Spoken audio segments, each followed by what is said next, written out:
আসসালামু আলাইকুম বন্ধুরা, শবনম রিশান ব্লগসে স্বাগত। আজকে তোমাদেরকে একটা একদম অন্যরকম ভিডিও আমি শেয়ার করব। তো আজকে একটা গুরুত্বপূর্ণ দিন, সেটা হচ্ছে রিশানের জন্য আধার কার্ড অ্যাপ্লাই করা। আমরা সরাসরি একেবারে আধার কার্ড অফিসে গিয়েছিলাম, সল্টলেক সেক্টর 5-এ। তো রাস্তায় যাচ্ছি, তো ভাবলাম কি করব, ভিডিও না দিলে তো তোমরা আমার ভিডিও দেখতেও পাবে না। আর আমি যদি এখন একদিনও না ভিডিও বানাই না, আমার মনে হয় যেন কিছু একটা আমি মিস করে যাই। তো সেই জন্য ভাবলাম ঠিক আছে, দেখা যাক, যতটুকু পারি যেমন পারি আমি সেরকমটাই আমি চেষ্টা করব। আজকে এই ব্লগে আমি তোমাদেরকে কয়েকটা গুরুত্বপূর্ণ টিপস শেয়ার করব। সেটা হচ্ছে বাচ্চাদের যখন তোমরা কোথাও বাইরে নিয়ে যাবে, তখন বাচ্চাদের জন্য কি কি তোমরা সাথে রাখবে অবশ্যই। তো প্রথমেই হচ্ছে জল, পানি। তো রিশানের জন্য আমি 1 বোতল কিনলের পানি নিয়েছিলাম। আমি ওকে ওটাই ছোটোবেলা থেকে একদম খাওয়াই। সেকেন্ড হচ্ছে আমি একটা ছোট্ট বক্সে করে একটা পাউডার, একটু রুমাল সবসময় রেখে দিই। আর 3 নম্বর হচ্ছে একটা বিস্কুটের প্যাকেট রেখে দিয়েছিলাম, ওরিও বিস্কুটের প্যাকেট। আর 4 নম্বর হচ্ছে শসা রেখেছিলাম। 5 হচ্ছে এক্সট্রা ডাইপার রেখেছিলাম আমি। 6 রুমাল রেখেছিলাম। 7 হচ্ছে তোমার এক্সট্রা জামা প্যান্ট, সবসময় 2টো করে প্যান্ট, 1টা করে জামা আমি রেখে দিই। তো এগুলোই আমি সাথে রেখেছিলাম। আর আধার কার্ড করার জন্য যেগুলো ডকুমেন্টস, সেগুলো আমি রেখেছিলাম। তো সেগুলো নিয়েই আজকে রওনা দিয়েছিলাম সকালবেলায়। তো সকাল 8টার সময় আমরা বাড়ি থেকে বেরিয়েছিলাম, আর আমাদের টাইম ছিল 10টা। তো যাই হোক, মোটামুটি 8টা বলেছিল, কিন্তু 8টা হয়নি, 9টা হয়ে গিয়েছিল। সেটা বাড়ি থেকে আমরা বেরিয়েছি 8টার সময়, ওই 8টা 10-15 এরকম টাইমে। কিন্তু আমাদের সঙ্গে আরও 2জন গেছিলো, তারা অনেকটাই লেট করিয়ে দিয়েছে আমাদের। তো সেই জন্যই আমরা বেরিয়েছিলাম 9টার দিকে, 9টা হয়ে গেছিলো। তো আমাদের কোনো অসুবিধা হয়নি। তো যাই হোক, এইগুলো নিয়ে আমরা বেরিয়েছিলাম। আর রিশানকে আর একটা জিনিস, বাচ্চাদের যখন কোথাও নিয়ে যাওয়ার হয় না, সকাল সকাল গোসল করিয়ে দেওয়াটাই বেটার হয়। আর যেহেতু এখন গরমকাল, তো যদি এটা শীতকাল হতো বা তোমার হচ্ছে একটু বর্ষাকাল, এখন যদি একটু বৃষ্টির আবহাওয়া থাকতো, তো আমি হয়তো গোসলটা করাতাম না। কিন্তু দেখলাম যে অনেকটাই তোমার হচ্ছে গরম ছিল, তো ভাবলাম ওকে গোসল করিয়ে নিই। তো ওকে আমি গোসল করিয়েই নিয়ে গিয়েছিলাম সকালবেলায়। তো সকালে যখন অত সকালে যখন কোথাও যাওয়ার থাকে, তখন আমি ওকে গোসল করিয়েই নিই।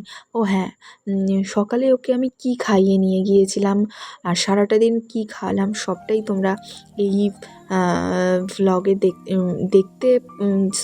দেখতে পাবে না, শুনতে পাবে, আমার থেকে শুনতে পাবে। কারণ সত্যি কথা বলতে কি, সকালবেলায় বেরোনোর থাকলে না, অত সকালবেলায় বাচ্চার টিফিন, নিজেরও একটা সব কিছু বাচ্চার জিনিসপত্র গুছিয়ে গাছিয়ে নিয়ে যাওয়ার ব্যাপার থাকে। আর তোমার হচ্ছে কী বলে, নিজেরও একটা রেডি হওয়ার ব্যাপার থাকে। এছাড়াও টুকিটাকি তো কিছু কাজ করে যেতেই হবে। গতকাল রাত্রিরে আমি রিশানের যে জামা কাপড়গুলো আজকে সকালে ধোয়ার ছিল, সেগুলো ধুয়ে নিয়েছিলাম। বাসন মেজে রাতে ঘুমিয়েছিলাম। যতটা পেরেছি আমি করে গেছি, বাকিটা বাড়ির সবাই করে নিয়েছে। তো হ্যাঁ, যেটা বলছিলাম, সকালবেলায় আমি রিশানকে স্যারিলাক খাইয়ে নিয়েছিলাম।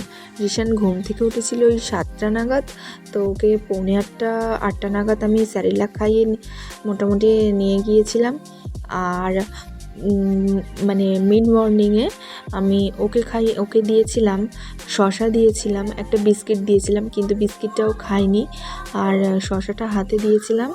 তো ওই শসাও যা খেয়েছে আর কি। আর পানিটা তো মাস্ট, ওটা তো আমি আধ ঘন্টা 40 মিনিট অন্তর দিয়েই থাকি, তো ওটাই দিয়েছিলাম। আর দুপুরবেলায় খিদে পেয়ে গিয়েছিলো, আমাদের কাজ হয়ে গিয়েছিলো মোটামুটি 1-1:30 নাগাদ। তো দুপুরবেলার দিকে ওকে কি করলাম, একটা একটু ভাতের হোটেল দেখলাম যেখানে একটু ভাত ফ্রেশ মানে সব জিনিসপত্র পাওয়া যায়। তো সেখান থেকে একটু ভাত নিয়েছিলাম, একটা ডিম নিয়েছিলাম আর 2 পিস আলু নিয়েছিলাম। আর ওই দিয়েই মোটামুটি আমি বাইরের খাবার যেহেতু ওকে কোনো দিন খাওয়াই না, কিন্তু ও তো এখন বড় হয়ে গেছে, ভাত খাওয়ানোর মতন হয়ে গেছে, তাই জন্য ভাতটা মানে না খাওয়ালে ওর খিদে পাচ্ছিল, জ্বালাতন করছিল। আর আমি ভেবেছিলাম যে হয়তো তাড়াতাড়ি চলে আসবো, হয়ে যাবে, কিন্তু ওখানে গিয়ে আবার আরেকটা ব্যাপার হলো, সেটা হচ্ছে রিশানের পাপার ওই তোমার আধার কার্ডে বায়োমেট্রিক আপডেট করে নিল, তো সেটার জন্যই একটু লেট হয়ে গিয়েছিলো। তো যাই হোক, ওখান থেকে আমি রিশানের একটু খাইয়ে দাইয়ে নিয়েছিলাম। আর রাস্তার যে ভিডিওগুলো দেখলে কত সুন্দর, আমার তো ভীষণ ভালো লাগছিল, তো সেই জন্যই আমি ওগুলোকে ভিডিও করে নিলাম। ভাবলাম এগুলো তোমাদেরকে শেয়ার করব, আর আমার সাথে তোমরা অবশ্যই মানে দেখতে তো পাবে, রাস্তার আবার কি দেখবে, কিন্তু এই যে সবুজের দৃশ্য দেখতে কার না ভালো লাগে, আমার তো ভীষণ ভালো লাগে। আগেও বলেছি আমার মানে প্রকৃতির ছোঁয়া পেতে ভীষণ ভালো লাগে। এই যে আমাদের ঈশানবাবুর পা দেখো কোথায় থাকে সব সময়, অল টাইম। আমার ব্যাগ ট্যাগ সব ফেলে দিয়েছে নিচে। ও গাড়ির মধ্যে বেশিক্ষণ থাকলে না তোলপাড় তাণ্ডব শুরু করে দেয়। তো যখন ওকে একদম আর পারি না কন্ট্রোল করতে, তখন ওই একটু কার্টুন চালিয়ে দিয়ে ভিডিও ও যেগুলো পছন্দ করে। কিন্তু সব সময় দেখি না, যখন ওটা মানে এক্সট্রিম যখন কিছু করে দেখছি যে আর আমি ওকে চুপ করাতে পারবো না, তখন ওইটা করি। তো আমরা যাচ্ছিলাম ইকো পার্কের একদম আশপাশ দিয়ে। তো এটা যত সম্ভব নলবন, এখান থেকে এত সুন্দর হাওয়া হয়। আমাদের গাড়ির ভেতর যদিও এসি চলছিল, তো তবুও বেশ ভালোই লাগছিলো। ও হ্যাঁ, এটা ইকো পার্কের 3 নম্বর গেট সম্ভবত, আমরা এটার পাশ দিয়েই যাচ্ছিলাম। তো খুব ভালো লাগলো, মানে ভালো লেগেছে।